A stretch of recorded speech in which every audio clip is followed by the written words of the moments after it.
habang hinintay natin sila, dumating na sila o hindi, basta matapos tayo. Maganda.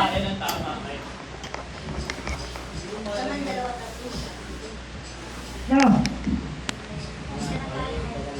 Magandang umaga sa lahat, mga kapatid. Kasi nakatingin sa kanila na At siyempre, kasama ng ating mga kapitbahay, 4th anniversary, ang Disciple of Jesus Christ. Welcome po kayo sa loob ng tahanan na ito para sa lahat.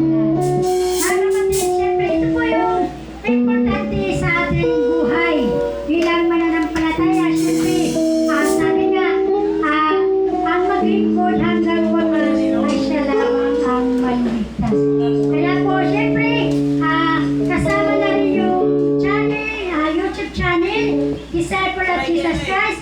Maraming salamat sa inyong panonood ng 4th anniversary ang Disciple of Jesus Christ. Pinaka-importante po ang araw na ito. Palakpakan muna natin ang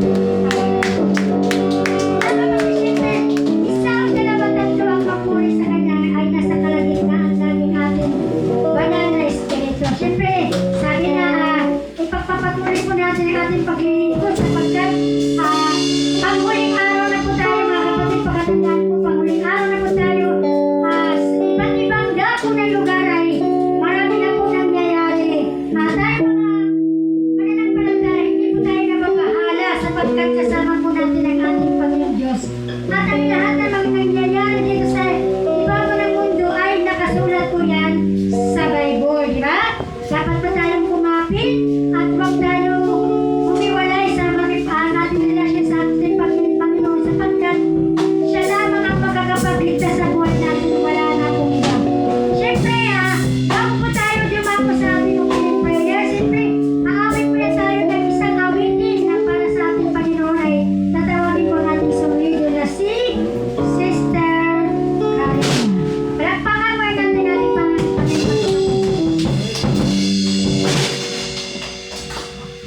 Tayo tumayo. Hello! Welcome po kayo sa gawain ng Panginoon. Puri natin siya, sabi nga, isa man dalawa tatlo ang magkatipon sa kanyang pangalan.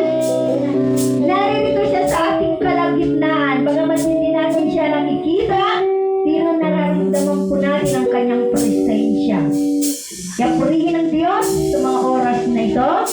Sabi nga, ito ang panahon para dakilain mo ang Diyos sa buhay mo. Diba? Kaya huwag na tayong magtaka. Sabi nga, huwag na tayong magtaka sa ating panahon na to. Dahil nalalapit na ang sabi nga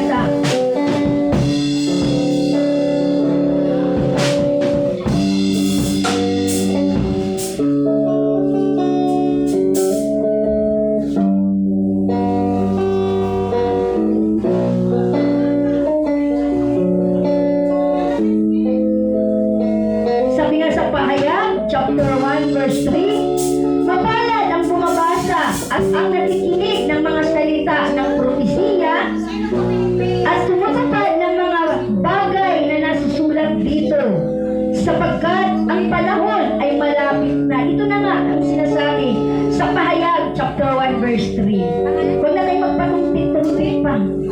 Dahil ang sinasabi ng Panginoon, itinutupad niya. Yan mga nangyayari sa ating buhay, panahon o kalamidad, hindi nakasaad na. Parang, kumbaga sa pelikula, parang scripted na ito. Gagawin na lang, di ba? Kaya, purihin ang Panginoon. Totoo nga, sabi nga, kakaunti lang ang makakapasok. Makipot ang daan, papunta sa buhay na walang hanggan. Maluwag ang pintuan patungo sa kapahamakan. Mateo 17 verse 13. Kaya purihin natin ang Panginoon. Dakilain at luwalhatiin ang kanyang pangalan.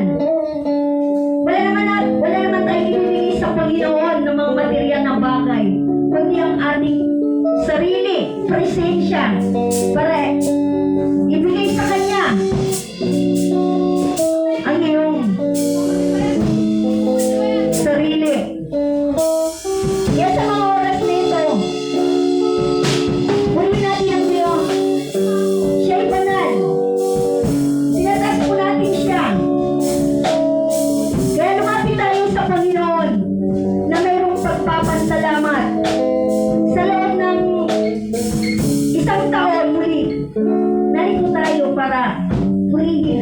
dakilain ang Diyos sa buhay mo.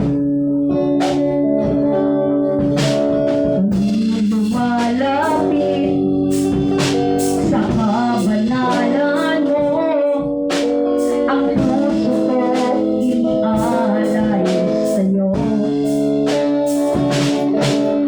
Nagpapakumbaba sa'yo, Panginoon, ang buhay kong ito gamitin mo.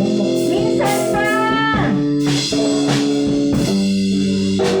ako'y lumalapit sa kabanalan mo, ang puso ko inaalay sa'yo.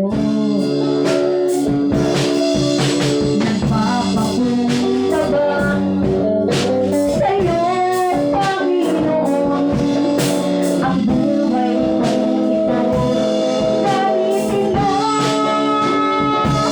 sa isang pagsamba. Nararapat sa'yo, Diyos, tanggapin aking hain na magpupuri.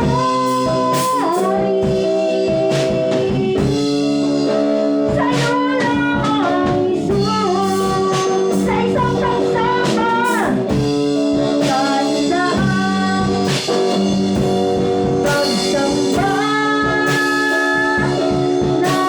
nararapat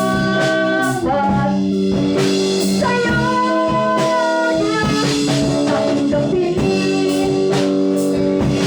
aking hain na magpupuri.